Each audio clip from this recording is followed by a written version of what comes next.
अस्सलाम वालेकुम नाजरीन। वार रूम स्पेशल ट्रांसमिशन में मां आहियां जो मेज़बान Waheed Rajpar. Iran America Israel जी जंग आहे उहो इन वक़्तु जो सीज़ फायर थियल आहे, जंगबंदी इन वक़्तु बरक़रार आहे। पर अॼु जेकी सूरत हाल साम्हूं आई, ईरान ऐं अमेरिका जा जेके बयान साम्हूं आया, ईरान जे तरफ़ां इहा दावा कई त अमेरिकी जेकी बहरिया आहे उनजा जेके जंगी जहाज़ आहिनि ॿ, उन्हनि खे मिज़ाइल सां निशानो बणायो वियो आहे। पर अमेरिकन जेकी सेंट्रल कमांड आहे उन जे तरफ़ां फौरी तौर ते इन जी तरदीद कई वई ऐं इहा वज़ाहत कई वई त ईरान जे तरफ़ां जेके अमेरिकन बहरिया जेके जंगी जहाज़ आहिनि उनखे निशानो न बणायो वियो आहे। अॼु सॼो ॾींहुं इहे ख़बरूं गर्दिश कंदियूं रहियूं त हिकु भेरो ॿीहर जेको आहे गैर यकीनी सूरत हाल पैदा थी आहे। अमेरिका ईरान जे विच में हिकु भेरो ॿीहर जेकी जंगबंदी आहे उहो इम्कान जेको आहे ख़तमु थियनि पिया ऐं जंग ॿीहर जेको आहे शुरू थियण जूं जेके आहिनि अफ़वाहूं बि गर्दिश करणु लॻियूं त ईरान जे तरफ़ां जेके अमेरिकी बहरिया जा ॿ जंगी जहाज़ आहिनि उनखे निशानो बणायो वियो आहे। हिन हवाले सां UAE जे जेके जहाज़ बि आहिनि उन्हनि खे बि ईरान जे तरफ़ां अपना हॉर्मुज़ में दाख़िल थियण ते जेको आहे उहो मिज़ाइल अटैक कया विया उन्हनि जे तरफ़ उन्हनि जे मथां।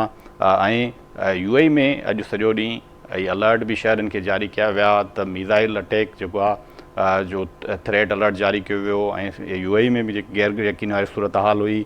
अॼु सुबुह सां जीअं पाकिस्तान में सुबुह जो पहर हुयो त अमेरिकन जे तरफ़ां इहो ऐलान कयो वियो त ईरान जो जेको जहाज़ आहे बहरी जहाज़ ऐं 15 जेके उन में अमलो सवार हुयो 15 ॼणनि जो, उहो जहाज़ पिणु पाकिस्तान हवाले कयो वियो आहे। जीअं ईरान खे जेको आहे उहो जहाज़ जेको आहे हवाले कयो वञे ऐं ईरान जेको जहाज़ आहे उहो पाकिस्तान जे तरफ़ां ईरान जे हवाले बि अॼु कयो वियो। हिन वक़्तु जेके ख़बरूं आयूं आहिनि DC गवादर जे तरफ़ां इन जी तस्दीक कई वई आहे त जेको अमेरिका जे तरफ़ां ईरान जी बहरी जहाज़ आहे उहो पाकिस्तान हवाले कयो वियो। उहो हिन वक़्तु ईरानी अख़्तियारनि जे हवाले कयो वियो आहे। ईरान बि जेके आहिनि लिखत में अमेरिका खे जेके 14 नुक़्ता पेश कया आहिनि उन्हनि में ईरान जी जेकी मुकमल नाकाबंदी जे हवाले सां उहा फौरी तौर ते ख़तमु करण जो मुतालबो कयो वियो आहे। फ़ौजियुनि जी जेकी ईरान सरहदुनि जे चौगिर्द जेकी फ़ौजूं मुक़ररु थियल आहिनि अमेरिकन्स, उन्हनि खे बि जेको आहे वापसी लेबनान समेत तमामु जेके अस्करी कार्रवायूं हलनि पियूं लेबनान अंदरि ऐं जेके हिन खिते में उनखे फौरी तौर ते बंदि करण जो ईरान जे तरफ़ां मुतालबो कयो आहे। उनखां पोइ फौरी तौर ते ॻाल्हियूं थींदियूं ऐं 30 ॾींहंनि अंदरि मामला तय करण जो ईरान जे तरफ़ां मुतालबो कयो आहे। हिन पूरी सूरत हाल ते जनरल रिटायर्ड ऐं अॻूणो गवर्नर सिंध मुइनुद्दीन हैदर साहब असां सां गॾु आहे, उन सां बि ॻाल्हि ॿोल कंदासीं। ज़फ़ुल्ला शेख साहब अॻूणो सफ़ीर इन पूरी सूरत हाल ते तर्जियो कंदा। जनरल साहब, मैं आपकी तरफ आऊँगा। आज जो है 2 जंगी जहाज़ों को निशाना बनाने का ईरान की तरफ से दावा किया गया। एक मरतबा फिर जो है ये खबरें गर्दिश करने लगी थी कि एक मरतबा फिर जो है जंग शुरू होने का खदशा है। पूरा दिन जो है ये खबरें गर्दिश कर रही थी और ईरान की तरफ से ये दावा किया गया। अमेरिकन सेंट्रल कमांड ने इसकी तरदीद की कि हमारे जो बहरिया के जंगी जहाज़ जो हैं उनको अभी तक कोई निशाना नहीं बनाया गया है। तो ये आज पूरी गैर यकीनी की सूरत हाल थी, आप कैसे देखते हैं? जी हाँ, ये क्लेम जो है अमेरिका का और ईरान का जो क्लेम है, हमारे उनको सेंटकॉम ने उसको तरदीद की है, इससे ज़रूर टेंशन पैदा हुई है। असल में जंगबंदी है, परमानेंट जो है ना, जंगबंदी नहीं हुई है, सीज फायर है। लेकिन ईरान कहता है कि जो उसने बहरी नाका डाला हुआ है और उसने जहाज खड़े किए हुए हैं कि मैं ईरानी किसी जहाज को निकलने नहीं दूंगा तेल लेकर जो जा रहा है, या और ईरान की किसी बंदरगाह से कोई जहाज चलेगा उसको मैं पकड़ूंगा। तो ये भी एक किस्म की जंगबंदी के खिलाफ वर्जी कर रहा है अमेरिका। और अब जो है अगर ईरान की इजाजत के बगैर वो माइंस के ऊपर भेज रहा है जंगी जहाज, जो वो भी मुनासिब नहीं है, वो भी छेड़ने के मुताबिक है। लेकिन साथ साथ में डिप्लोमेसी भी चल रही है। कल वो ट्रंप साहब ने खुद कहा कि हमको ईरान ने 14 पॉइंट्स का अपने भेजा है कि इन शराइत के ऊपर परमानेंट सोल्यूशन निकाल सकते हैं, हम जंगबंदी को मुस्तकिल बना सकते हैं। तो वो कह रहे हैं मुझे उसकी बहुत सी बातें ट्रंप साहब कहते हैं मंजूर नहीं है, लेकिन ईरान ये डील करना चाह रहा है। तो अपनी पब्लिक को भी थोड़ा अपना ट्रंप साहब बता रहे हैं कि देखिए हम विक्टोरियस हैं और हमने उनकी एयरफोर्स ख़त्म कर दी, नेवी ख़त्म कर दी, उनके लीडर को मार दिया, मैं तो मौजूद हूँ यहाँ पर लेकिन उनका लीडर ख़त्म कर दिया। तो अपनी कौम को जो लड़ाई के खिलाफ थी, और वो भी अमेरिका की कौम भी सफ़र कर रही है, उनके भी गैस और पेट्रोल और फर्टिलाइजर की कीमतें बहुत ऊंची चली गई, वहाँ के लोग भी परेशान हैं, दुनिया के तमाम लोग ही परेशान हैं। ये भी ट्रंप के ऊपर एक प्रेशर है कि जंग को तूल न दें, पहले ही बहुत नुकसान हो गया। यूनाइटेड नेशन के सेक्रेटरी जनरल कह रहे हैं कि इससे रिसेशन हो सकता है और इसको कई महीने लगेंगे सप्लाई चेन्स को बहाल होने में, तो इसको फौरन से प्रेशर बंद करें। लेकिन आपने जो पॉइंट बताया है कि लेबनान की जंगबंदी, ईरान ने इंसिस्ट किया था कि इस जंगबंदी में जो उन्होंने लेबनान में जंग छेड़ दी है उसको ही बंद किया जाए। पहले तो वो नहीं मान रहे थे कि लेबनान शामिल नहीं है, बाद में उन्होंने जंगबंदी का ऐलान किया। लेकिन जंगबंदी कहाँ है?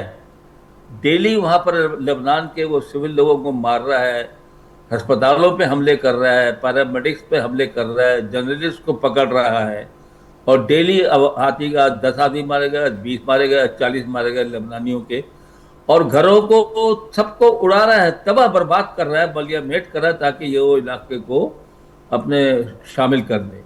गजा की उसने एक लाइन पहले लगाई थी, येलो लाइन, कि इसके बियॉन्ड कोई गाड़ी नहीं जाएगी, चाहे वो इमदाद की हो किसी की हो, हमारी इजाज़त के बगैर नहीं जाएगी। अपने इलाके में शामिल करना चाह रहा है, उस लाइन येलो लाइन को लगाया था। अब उसने एक नई लाइन आगे बढ़ा के लगा दी है, 12% एरिया गाजा का और पकड़ने के लिए उसको ऑरेंज लाइन का नाम दे दिया, जिससे लोग परेशान हैं कि उसने अपनी जो है सरहदें और भी बढ़ा ली हैं।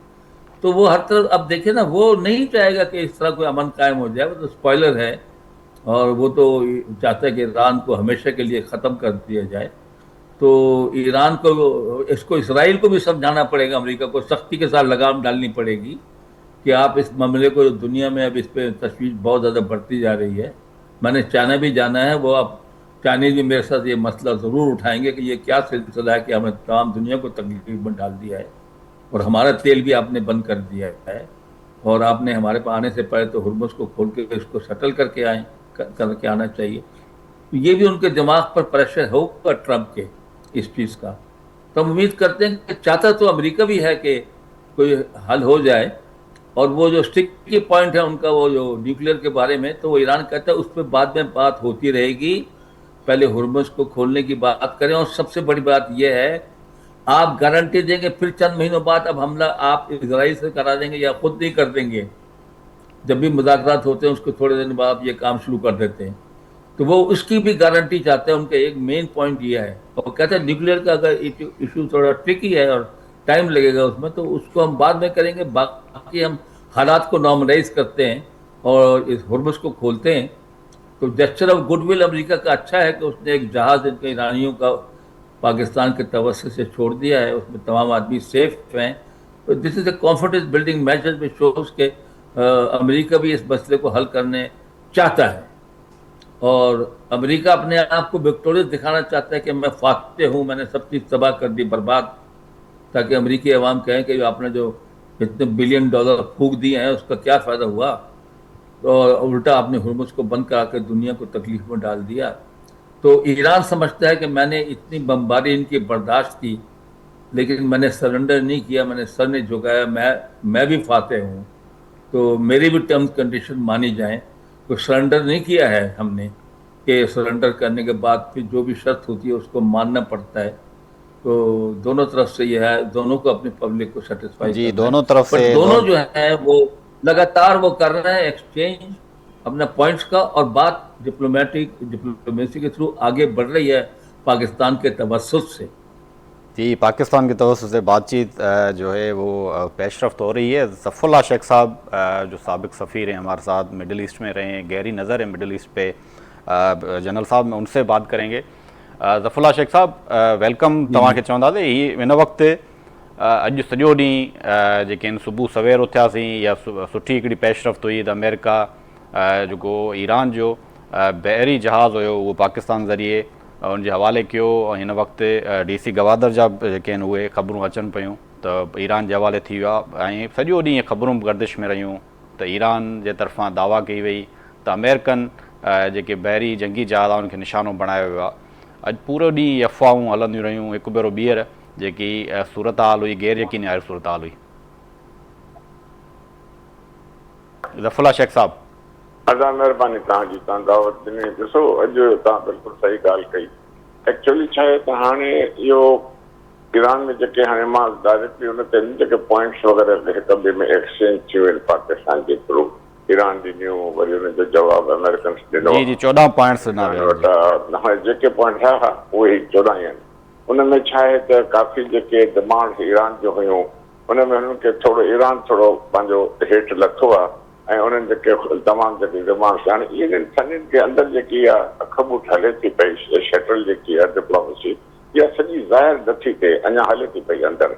उनखे तमामु घणो अञा उहो नथा ॾियनि। चवण जो मक़सदु आहे त उहो हले थो त हाणे इहे पॉइंट्स जेके आहिनि उन में जेको लॻे थो अपेरेंटली त ईरान कुझु हेठि लथो आहे ऐं ईरान इहो चयो आहे बाक़ाइदो ओपनली त अमेरिकन जी नियत नाहे मुआइदे करण जी ऐं असां काफ़ी उन में कंसेशन्स जेके आहिनि उहे जेके आहिनि उहे घटि कयूं आहिनि, पर वरी बि जेको आहे त उहो पंहिंजो अमेरिका जी तरफ़ां कुझु न कुझु वरी ॿियो उन्हनि ॿियो इहो चयो त रोज़ाना अमेरिका जी डिमांड चेंज थी पई थिए। हिन में कोई शक न आहे त ट्रम्प जॾहिं ॻाल्हाए थो इहा पॉलिसी आहे त हुनजी हिकु पॉलिसी न आहे ऐं उहो प्रेशर टैक्टिक्स इस्तेमालु कंदा ऐं ईरान जूं ॻाल्हियूं नथा मञनि। हो त उहो चवंदा कहिड़ी बि हाणे ॾिसो जेकॾहिं नेवल ब्लॉकेड वठो अमेरिका जो इलीगल आहे, जेको स्ट्रेट हॉर्मुज़ जेको छोड़ो आहे उहा ॿी ॻाल्हि आहे। उहो ईरान वटां सॼी दुनिया खे थी उहो खुलणु खपे, न त इकोनॉमी ते तमामु घणो असरु थो पए। सभु शयूं जेके आहिनि उन में ईरान इहो बि चयो इन प्रिंसिपल ॿुधो आहे त उहो असां खोलण लाइ तयारु आहे। उहा बि चयो हलो नेवल ब्लॉकेड में तव्हां भले महीने खां बाद में खोलियो, इहो ईरान चयो आहे त बाद में कयो, ठीकु आहे। जेको हुनजी पहिरियों डिमांड ईंदी अवल तव्हां उहो कयो त पोइ असां वेंदासीं। हाणे उहो ॻाल्हियुनि लाइ तयारु अमेरिका वेहे नथो। अमेरिका कुझु न कुझु बहानो करे न चए थो, कॾहिं न्यूक्लियर जो, कॾहिं ॿियो, कॾहिं टियों। मूंखे जेको त हाणे सॼी ॻाल्हि मां इन कई आहे कई त जेके सॼी अख पुट इहा हले थी पॉइंट्स थी पई ऐं हुन में आहे सॼे जेके जहाज़ बि आया उहो त ख़ैर पाकिस्तान जो जहाज़ अचणु ॾिनो हुननि खे। हाणे हुननि वरी ईरानियुनि छा कयो आहे पंहिंजो न्यू मैप हिकिड़ो नओं नक्शो ठाहे ॾेखारे थो त हीअ जेको आहे मुंहिंजी हद हिन हद जे अंदरि कोई ईंदो त असां हुनखे हुन ते शूट कंदासीं।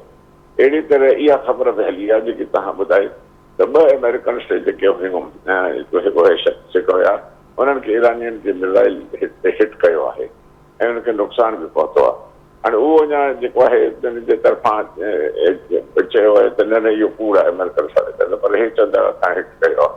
चवण जो मक़सदु इहो आहे त अमेरिका अपेरेंटली ईअं थो लॻे त टेबल ते टॉक करण जे लाइ तयारु कोन्हे ऐं हो जेको आहे जेको उनजो प्रेशर ईरान ते विझे थो उहो उन्हनि लाइ एॾो पॉसिबल न आहे। जेको प्रेशर इहो आहे त जेको तव्हां वटि यूरेनियम पियो आहे इहो असांखे ॾियो ऐं तव्हां बिल्कुलु बसि हाणे एग्रीमेंट करण लाइ ईरान तयारु आहे त असां कोई बि न्यूक्लियर वेपन न ठाहींदासीं, कयो एग्रीमेंट भली। हाणे इहो असां यूरेनियम असां तव्हांखे न ॾींदासीं। हाणे उहे हिते हाणे इहा अहिड़ी वॾी डिमांड्स अमेरिका करे रहियो आहे जेको नेक्स्ट इम्पॉसिबल आहे। त मुंहिंजो ख़्यालु आहे जेको करणु हाणे सिचुएशन जी लॻे मां ईमानदारी सां जेको बि आहे पंहिंजे दिलि में जेकी मुंहिंजी एनालिसिस आहे उहा इहा आहे त अमेरिका नथो चाहे त का डील थिए। ऐं मां हिकिड़ी ॻाल्हि तव्हांखे ॿुधाए छॾियां, अॼु एतिरी दफ़ा मां तव्हांखे आहियो मां चयो आहे जिते चयो आहे जॾहिं जंग न लॻी हुई त मां इहो ई प्रेडिक्ट कयो त अमेरिका जंग कंदो। हाणे बि मां तव्हांखे प्रेडिक्शन थो ॿुधायां त अमेरिका जंग कंदो, ज़रूरु कंदो। उहो हुनजी अमेरिकन्स जी जेको ओवरऑल सॼी तव्हां जेको पोज़ीशन तव्हां वठो त हू अमेरिकन्स खे वरी मोहने जहिड़ो ठाहिण था चाहिनि। तेहरान खे अटैक कंदा, हुनजे स्ट्रक्चरल जायूं हुननि खे अटैक कंदा। हे जेकी सॼी विच में ईरान जेको आहे पाकिस्तान जेके अमेरिकन चयो विहारियूं सॼो हीअं थियो हाणे हीअं कंदासीं हीअं कंदा, जेको सॼो एपिसोड तव्हां ॾिसो पहिरियों राउंड हुजे या ॿिए राउंड जा सिलसिला जेके हलनि त पहिरियों इहे लिखिजे थो मूंखे लॻे थो अमेरिकन सेकेंड डील नथा चाहिनि ऐं इहो अमेरिकन जे ईरानियुनि जे तरफ़ां बिल्कुलु चयो वियो आहे त अमेरिकन जी नियत नाहे डील करण जी। असां काफ़ी कुर्बानी ॾिनी आहे।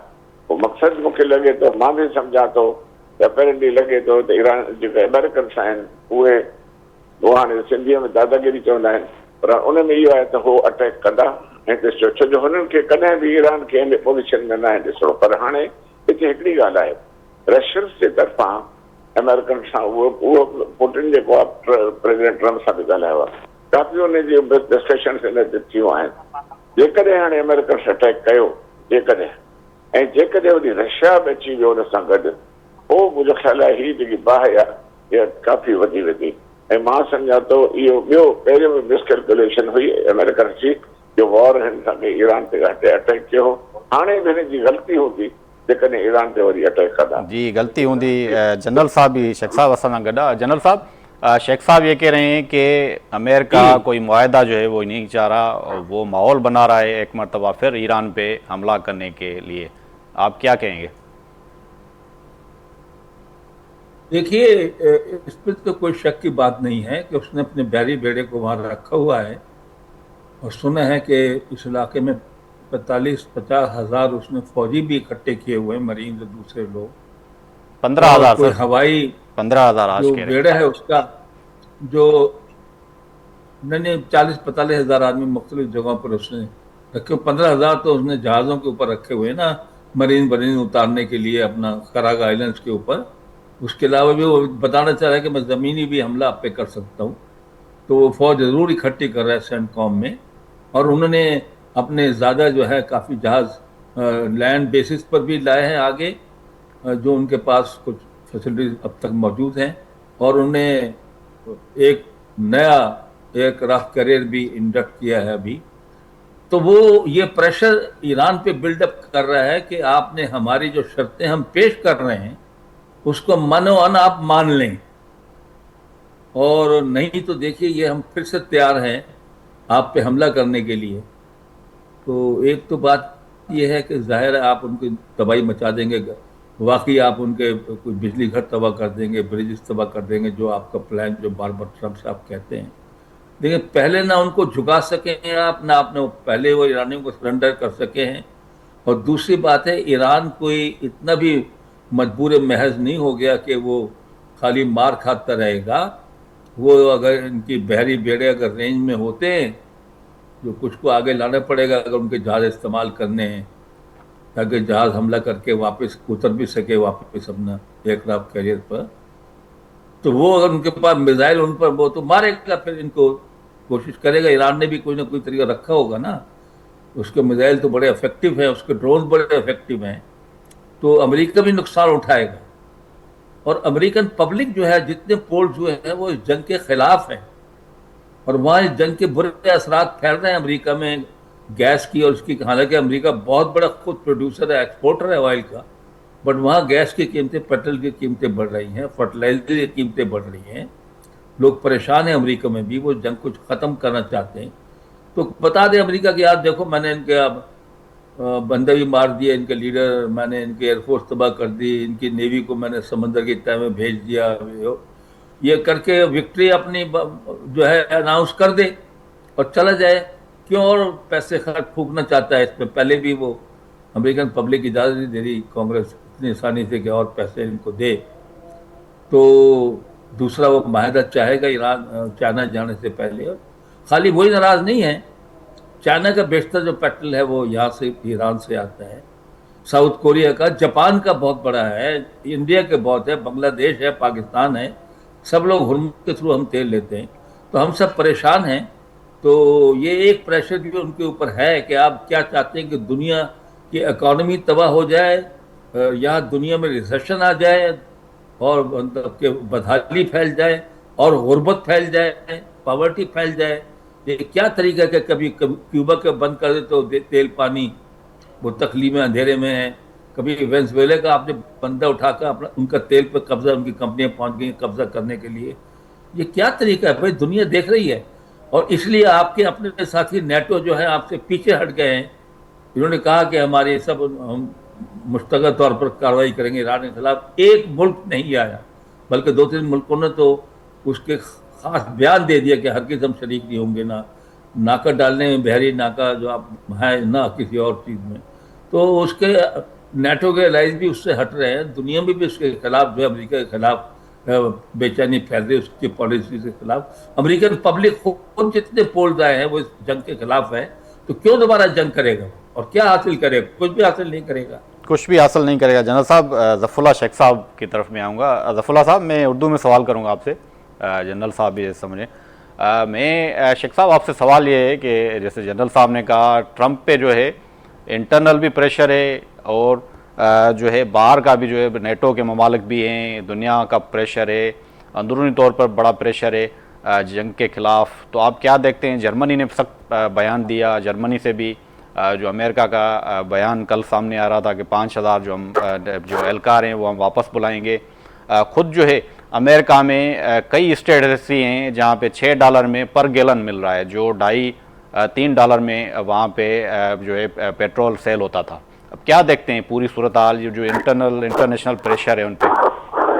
मैं समझता हूँ कि ईरान पे जो अटैक किया है अमेरिका, उसमें बिल्कुल सही कह रहे हैं जज साहब भी, और ये इंटरनली किसी ने भी वेलकम नहीं किया था इसको कि जो ट्रम्प जो है वहाँ ईरान पे अटैक करे।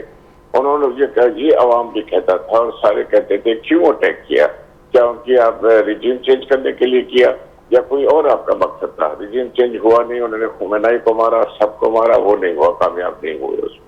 उसके बाद वहाँ काफी उन्होंने किया तो सारा नुकसान किया। तो सबसे सवाल ये ट्रम्प से ये पूछा था कि क्यों आपने ये किया। दूसरा, कांग्रेस में भी था, उनके कॉन्स्टिट्यूशन जो है उसमें ये था कि कांग्रेस से परमिशन लेनी होती है अगर वॉर करनी है किसी कंट्री के खिलाफ। सिक्योरिटी काउंसिल में भी ट्रम्प नहीं गया। तो ओवरऑल इंटरनली उसका ग्राफ बहुत नीचे आ गया था, पॉपुलरिटी ग्राफ। वो पॉपुलरिटी ग्राफ जो है नीचे आया और काफी more than 60% of the people in America the were against attack on Iran, जो वॉर किया हुआ था। अब उसका इमेज हो गया डाउन। अब आ गई जो बात है, तो जब प्रेशर हुआ उसके बाद फिर जब स्ट्रेट ऑफ होर्मुज़ को इसमें ईरान ने उसमें रिस्ट्रिक्शन लगा दी और काफी सिलसिला था, तो वहां मेरा ख्याल है फिर जो है ये बात चली कि इसके लिए क्या किया जाए। अब उसमें दूसरी स्ट्रेटेजी आ गई, क्योंकि ईरान ने स्ट्रेट ऑफ होर्मुज़ को बंद कर दिया था, अपने मर्जी पे जो है वो चला रहा था, चिप्स सब किसी को शिप्स को जाने दे रहा, माइंस भी उसमें ले कर दी और फिर अटैक भी कर रहा था गल्फ कंट्रीज के ऊपर। उस पर फिर ये हुआ कि फेस सेविंग ट्रम्प को भी चाहिए थी। उन्होंने क्या किया, फिर पाकिस्तान का रोल बीच में आ गया। वो चलते चलते पहला राउंड हुआ, उसमें बात बनी नहीं, क्योंकि इश्यूज उनके भी पॉइंट्स इतने थे, उनके भी बहुत इश्यूज थे। असल में फिर अमेरिका ने ये चाहा कि जो उनके पास न्यूक्लियर के 400 किलोग्राम पड़े हैं वो उनको दे दिया जाए और एग्रीमेंट किया जाए कि कभी वो नहीं बनाएंगे। वैसे Iran is a signatory to NPT, वो तो पहले ही कह रहा था मैं वेपन नहीं बनाऊंगा। आईएए ने भी कई दफा कहा था वो वेपन का नहीं है वहां, मगर वो यूरेनियम वहां पड़ा हुआ है। उसने कहा कि ये हमें दे दें जिसमें से वेपन बन सकते हैं, 7-8 बम भी बन सकते हैं उसमें से। वो था, वो ईरान ने कहा कि मैं नहीं दे सकता। आखिरकार उन्होंने नेवल ब्लॉकेट कर दी। नेवल ब्लॉकेट करके उन्होंने कहा कि स्ट्रेट ऑफ होर्मुज़ की जो है कोई ऐसी पॉलिसी बना जाए जिसमें हम अपना उस पर कंट्रोल करें और आइंदा ईरान ये काम न कर सके। बात बढ़ती गई। अब उसके बाद ये बातें जो शुरू हो रही हैं आंख बचौली। अब मैं आज की बात भी कर रहा हूँ, जो बहुत ही लंबी कहानी हो जाएगी, कि अभी जो है ईरान जो है काफी उन्होंने अपने पॉइंट्स पे कंप्रोमाइज किया है, कहा कि ठीक है हम बैठते हैं। उनका मेन ये है कि वॉर खत्म की जाए, लेबनान पे वॉर खत्म की जाए, ये सारी चीजें हो जाए और ब्लॉकेट डेवल ब्लॉकेट को खत्म की जाए। वो भी मान गए हैं कि 1 महीने के बाद खत्म करें, हम स्ट्रेट ऑफ होर्मुज़ को खोल देंगे, कोई इसमें नहीं है, और माइंस को क्लियर कर देंगे। उसमें भी अमेरिका नहीं मान रहा। रोजाना अमेरिका अपनी जो है चीज चेंज कर रहा है अकॉर्डिंग टू द ईरानियन का बाकायदा ये बयान है कि America is not serious to have a deal, और या पीस, वो नहीं चाहते पीस, और उनकी मर्जी यही है कि कोई बहाना ढूंढ के इसके ऊपर अटैक करे। और मैं भी समझता हूँ, मेरी एनालिसिस ये है कि अमेरिका ईरान पे अटैक करेगा। वो करेगा क्योंकि जो ओवरऑल देखे ना, ये जो सारी ब्लॉकेट की है और अपने सारे बेड़े वहां बुलाए हुए हैं, कॉर्नर किया हुआ है सारे ईरान को। मेरा ख्याल है कि this time it will be very severe. अब रशिया भी आ गया बीच में। Russia is also supporting Iranians of course.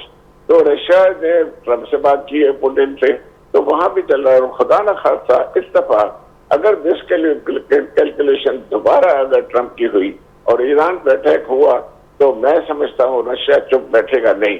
जरूरी है, मेरा ख्याल है कि अभी जो दूसरी चीजें हैं रशिया भी उनको सप्लाई करेगा। लगता है फिर आग ज्यादा बढ़ जाएगी सारी मिडल ईस्ट में। मगर मैं फिर भी समझता हूँ कि ट्रम्प जो है, मेरा ख्याल है उनका डिसीजन ये है कि they will attack Iran again. जी अटैक करेगा। शेख साहब, मैं जनरल साहब की तरफ आऊँगा। जनरल साहब, शेख साहब की भी आपने बातें सुनी। व्हाइट हाउस ये कह रहा है कि हम जो है कांग्रेस से अप्रूवल कांग्रेस तय नहीं करेगा, ये व्हाइट हाउस तय करेगा कि जंगबंदी جو ہے دوبارہ جنگ جو ہے شروع کی جائے گی یا نہیں، یہ وائٹ ہاؤس طے کرے گا. کیا کانگریس صدر ٹرمپ کو اپروول دے گی دوبارہ جنگ شروع کرنے کی؟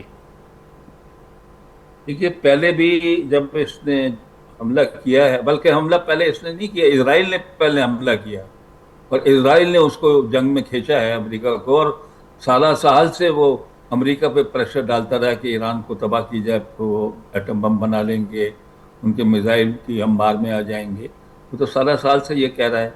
وہ خود بم بنا کر بیٹھے ہوئے، نہ وہاں کوئی انسپیکٹر جاتا ہے انٹرنیشنل ایٹامک انرجی کا، خالی ایران کے پیچھے لگے ہوئے کہ آپ نہ بنائیں. انہوں نے 80-90 بم بنا کے رکھے ہوئے ہیں، ادھر کوئی نہیں جاتا ہے. تو مطلب یہ اسرائیل نے ان کو اس کام میں لگایا ہے اور اسرائیل کے ہاتھوں یہ مجبور ہیں. ابھی ان کو امریکہ منع کر رہا ہے کہ سیز فائر ہو گیا، لیکن وہ لبنان پر اپنے حملے جاری رکھے ہوئے ہیں.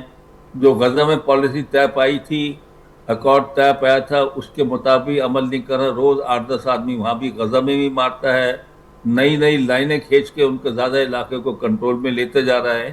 تو وہ تو سنتا ہی نہیں ہے کسی کی، تو اس کو تو کچھ بھی ریسٹرین نہیں کر رہے ہیں. اور جب تک اس کو شامل نہیں کریں گے اس کام میں، نیتن یاہو کو نہیں سمجھائیں گے، تو وہ تو یہ چاہے گا کہ یہ دوبارہ حملہ ہو اور دوبارہ ایران پہ ہو. لیکن دیکھیے کہ میں نے کہا کہ پہلے بھی کوئی کم سویر بمباری نہیں تھی. میزائل اور ان کے ہوائی جہاز جو ہے وہ روز سینکڑوں کی تعداد میں آ کے حملے کرتے تھے، اور چونکہ ان کے پاس ایئر ڈیفنس نہیں تھا تو انہوں نے بہت نقصان کیا ہے.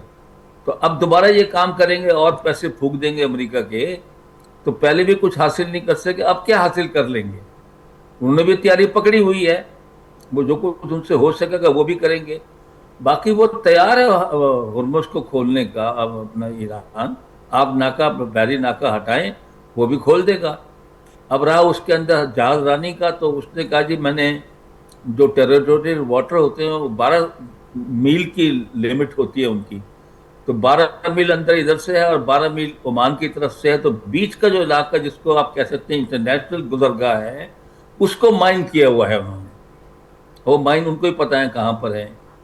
تو امریکہ کہتا ہے میں، اب یہ امریکہ کا یہ کہنا ہے کہ میں بحری جہازوں سے اس کو کلیئر کروں گا، یہ بھی سیز فائر کی مطلب کہ یہ توڑنے والی بات ہے، پابندی کو ختم کرنے والی بات ہے. پابندی کو ختم کرنے والی. جی جی. لیکن ایرانی بولتے ہیں کہ ہم نے مارا ہے، سینٹ کام بولتے ہیں کوئی نہیں مارا ہے.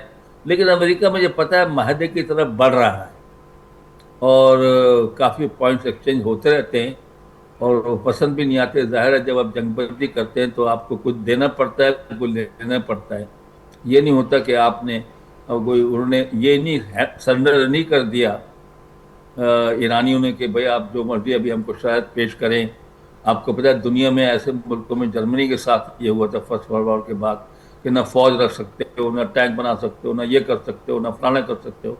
ایسے جو معاہدے ہوتے ہیں جو زبردستی لوگوں پہ ٹھوسے جائیں، جو ناجائز ہوں اور نا انصافی مبنی ہوں، اس سے بات جو ہے اور آگے بڑھتی ہے اور خاموشی تیاری ہو کر بہت زبردست جنگ پہ چڑھتی ہے، اور جس سے دنیا کو سیکنڈ ورلڈ وار میں جرمنی نے دکھا دیا بہت نقصان پھر ہوا.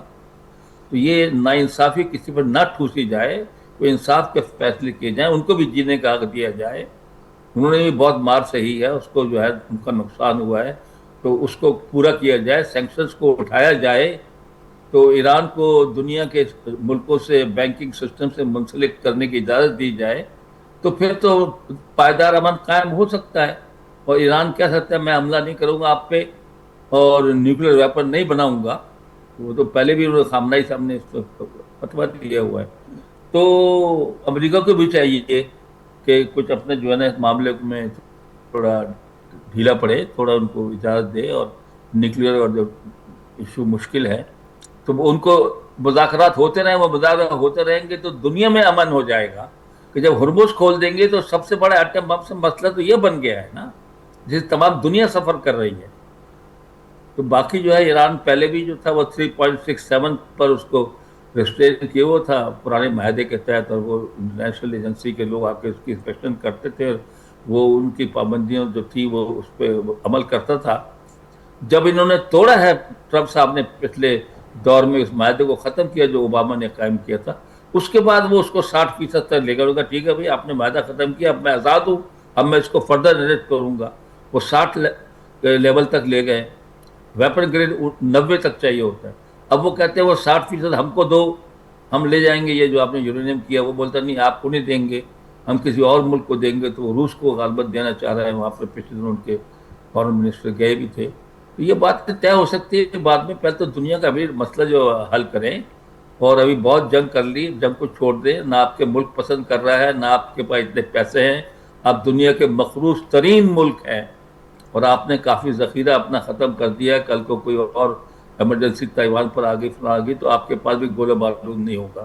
یہ ساری باتیں جی سوچنی چاہیے امریکن جی سیکریٹری آف وار کو. جی جنرل صاحب میں مجھے اجازت ہے. جی آپ کو اجازت ہے سر. میں شیخ صاحب हिन वक़्तु जनरल साहब जो तव्हां ॻाल्हियूं ॿुधियूं. जनरल साहब इहो चए पियो त अमेरिका जेको आहे ज़मीनी जंग जो इरादो रखे पियो. हिन वक़्तु 40 खां 50 हज़ार जेके फ़ौजी आहिनि मुख़्तलिफ़ जेके उन ते जेके एहलकार जेके मुक़ररु करे छॾिया हिन वक़्तु, ऐं फ़ौजी गॾु करे पियो. ऐं ईरान में जेको आहे ज़मीनी जेको आहे जंग जी जेको आहे शुरूआति करण जो इरादो रखे पियो. तव्हां कीअं पिया ॾिसो? जनरल साहब बि ॻाल्हि कई. ॾिसो मां उर्दू में ॻाल्हायां या सिंधी में सिंधी में ॾिसो ॻाल्हि ॿुधो साईं जनरल साहब जी. मां ॻाल्हि ॿुधी. बेसिकली अमेरिकन ऑब्जेक्टिव जेको आहे is to have you know to support and to make Israel जेको आहे स्ट्रॉन्गेस्ट नेशन, ऐं हुनखे डिजोरे रिकग्नाइज़ कराए जेको आहे यूनाइटेड नेशंस में. इहो सॼो प्रोसेस शुरू खां हलियो. ग्रेटर इसराइल वारो प्रोजेक्ट आहे 80s में शुरू थियो. पोइ अब्राहम अकॉर्ड आहे, ॿिया छॾे ॾियो हुननि खे. गाज़ा वारो जेको आहे हुननि पाण में कंट्रोल करे छॾियो आहे. नॉर्थ साउथ ऑफ जेको आहे लेबनान ते हुननि कुझु कब्ज़ो कयो आहे थोरो घणो. ऐं उन खां पोइ हुन ते जेको आहे सीरिया जे साउथ में बि वेस्ट बैंक सॼा हुननि कब्ज़ो कयो आहे. मक़सदु हुनजो इहो आहे त इसराइल खे अॻिते वधाइजे, इसराइल जे मुस्लमान मुल्कनि में हुनखे रिकग्नाइज़ कराइजे. उन्हनि रिकग्नाइज़ कराए, यूए सां डिप्लोमेटिक रिलेशन्स कराया, सूडान सां कराया, बहरेन सां कराया, ॿिया जॉर्डन में एम्बेसी आहे हुनजी, पंहिंजो इजिप्ट में एम्बेसी आहे हुनजी, टर्की में एम्बेसी आहे हुनजी, मॉरिटेनिया में एम्बेसी आहे इसराइल जी. चवण जो मक़सदु आहे त इहो बेसिक ऑब्जेक्टिव इहो आहे त हीअ एरिया जेकी आहे should remain under the control of Americans. Israel जेको आहे the baby of America. Netanyahu जेको सॼो ड्रामो आहे त पंहिंजे मुंहुं सॼो करे. I don't agree with this thing. Netanyahu goes with the orders and it goes with the orders of the American government. Trump. It's not different. It's a mini America. Now, this is a ज़मीनी फ़ौजी जेकी तव्हां ॻाल्हि कई, वो चाहिनि था त मैक्सिमम टेरिटरी इसराइल खे अचे. ऐं ईरान ते हाणे प्रेशर आहे बिकॉज ये ईरान जी प्रॉक्सीस आहिनि. लेबनान ईरान जी हुन हमास खे ख़तमु करे छॾियो आहे. रज़ा पाण वटि खणी छॾियो आहे. जेके यमन जा हुसीस आहिनि उन्हनि खे उहो बि उन जा प्रॉक्सीस आहिनि. हाणे उन में सॼे हिन में गल्फ जेको आहे उहो हाणे टुटी चुको आहे. यूएई खे उन खां ॿाहिरि खणी आयो आहे. उनजे मार्केट खे माल बि हुननि विकिणियो आहे. पोइ के हुननि खे $8 बिलियन जो पंहिंजो हथियार बि विकिया आहिनि. असल जेको पॉइंट आहे उहा आहे ईरान. ईरान खे हिननि खे कमज़ोर बि करिणो आहे, हुनजी टेरिटरी करिणी. सॼो जेको तयारी आहे, ईअं तयारी न आहे. बिलियन्स ऑफ डॉलर्स जो ख़र्चु आहे जेको सॼो कई अथई, सभु शइ कई अथई. उहा हिनमहिल ताईं जेकी आहे उहा अञा त उहा इन करे सॼी तयारी जेकर तव्हां ॾिसंदो अमेरिकन से सराउंडेड. हिन में हाणे जर्मनी, स्पेन, स्पेशली ॿ countries, European countries, UK, even NATO, they have refuse to join Americans for attack on Iran. हुन में हिसो ई नथा वठनि. Even Japan and South Korea also. हाणे हुन में ईरान हाणे हे अकेलो त न ट्रम्प जेको बि हुनखे न करे थो हुन अटैक थो करे. जर्मन चांसलर चयो त न हुनजो असां विड्रॉ था कयूं, उहे वञनि था. नेटो वारनि चयो त जी नेटो कुझु बि कोन्हे, को ख़ासि कान्हे. स्पेन वारनि चयो त असां हुन में तालुकात ख़तमु था कयूं. ऐं उहे हाणे कोई हुन सां जंग में हिसो नथो वठे. ओनली थिंग इज़ हाणे हीअ जेको अमेरिका आहे पंहिंजे हुन लेवल ते करे त दैट्स वाई हिन जे अमेरिका में वॾी मुखालफ़त आहे. ऐं जेको हाणे बि जेको सॼो चयो जो पर हाणे रिसेंटली ट्रम्प जेके माल विकियो आहे त हुन चयो आहे त मां ॾिसो न मां माल बि विकिणा थो, मां हुनजी इमेज बि वधायां थो. थोरे हिकु ॿिनि वोटनि ते उनजी परमिशन ॾेई छॾियो त ठीकु आहे तव्हां भले माल विकिणनि कंट्रीज़ खे. कोई जीअं पंहिंजो यूएई खे जेको आहे यूएई निकिरी वियो, ओपेक मां निकिरी वियो, यूएई निकिरी वियो, जीसीसी मां जेको 1960 खां वठी हुन में हुयो. सॼी दुनिया में हिन जा रेपरकशन्स तमामु वॾा थींदा. पर हे जेको सॼो घेरो कयो आहे जेको आहे मां वरी बि उन ॻाल्हि ते थो अचां त ज़मीनी फ़ौज ॿियो सॼा ॿेड़ा सभु जेके इकट्ठा थिया आहिनि ये basically is the preparation to attack Iran again. मां त इहो चवां थो जेको मुंहिंजो ख़्यालु इहो आहे, I may be wrong but this is my analysis, जेको कंहिं शइ ते अचनि ई कोन था, वञनि कोन था। हाणे ईरानियुनि उहा ई ॻाल्हि कई आहे, हेठि था अचूं, सभु पॉइंट्स वञियूं आहिनि, त वरी बि छो थो डील करे, रोज़ाना नई ॻाल्हि आहे, हाणे हीअ करे ॾियो, हाणे हीअ करे ॾियो। थोरी जी नियत मूंखे लॻे थो इहा ई आहे त अटैक ईरान ते कंदा, तॾहिं वञी हिन जो मक़सदु पूरो थींदो त जेके ईरान जा प्रॉक्सीस उन्हनि खे ख़तमु कयो, उन्हनि खे पंहिंजो हिनखे मारियो, हिज़बुल्लाह खे मारियो, ॿियनि खे मारियो, सीरिया हुननि पाण कंट्रोल में वठी छॾियो ऑलरेडी। हेठि जेके आहिनि ॿिया गल्फ में बि इहो ई बिल्डिस, कुवैत, कतर, इहे सभु जेके आहिनि इहे अमेरिकन आहिनि, बेसिस उते आहिनि, पर हाणे बेसिस में दफ़े ॾिसजे त कहिड़ा कंट्रीज़ अमेरिकन खे बेसिस नथा ॾियनि। ॿियो मुंहिंजो ख़्यालु आहे त कतर बि कोन ॾींदो, सऊदी अरेबिया बि कोन ॾींदो, ॿिया न, पर थी सघे थो बहरीन ॾे, ॿियो ॾे। वरी मूंखे लॻे थो इहा जंग अलाह करे न थिए, पर Iran is not a small country.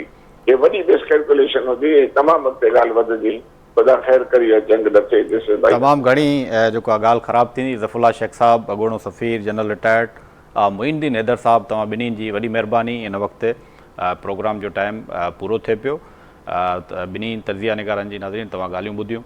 ऐं जेको ज़फ़रुल्लाह शेख साहब ख़दशो ज़ाहिर कयो आहे त हिकु भेरो ॿीहर जेको अमेरिका ईरान ते हमला करण जी तयारी करे रहियो आहे। मुइनुद्दीन हैदर साहब बि इहो ख़दशो ज़ाहिर कयो त 40 खां 50,000 जेके फ़ौजी अमेरिका इन मिडिल ईस्ट में जेको गॾु करे पियो ऐं ज़मीनी जंग तरफ़ हीअ जेके आहिनि उहे मामलात वधी रहिया आहिनि। ऐं अॼु बि जेकी कशीदगी रही उन मां इहे सॼो ॾींहुं ख़बरूं गर्दिश कंदियूं रहियूं त हिकु भेरो ॿीहर जेको आहे उहो जंग थी सघे थी। UAE में बि अलर्ट जारी कया विया त ईरान जा जेके आहिनि, ईरान जा मिज़ाइल जेको आहे उहो निशानो बणाए सघनि था UAE खे, शहरनि खे जेको आहे महफ़ूज़ हंधनि ते मुंतक़िल थियण जा जेके आहिनि एमरजेंसी मैसेज जेके अलर्ट जारी कया विया। इन पूरी सूरत हाल ते नाज़रीन तव्हां ॻाल्हियूं ॿुधियूं। वार रूम स्पेशल ट्रांसमिशन में पंहिंजे मेज़बान वहीद राजपर खे ॾींदा इजाज़त। अल्लाह हाफ़िज़।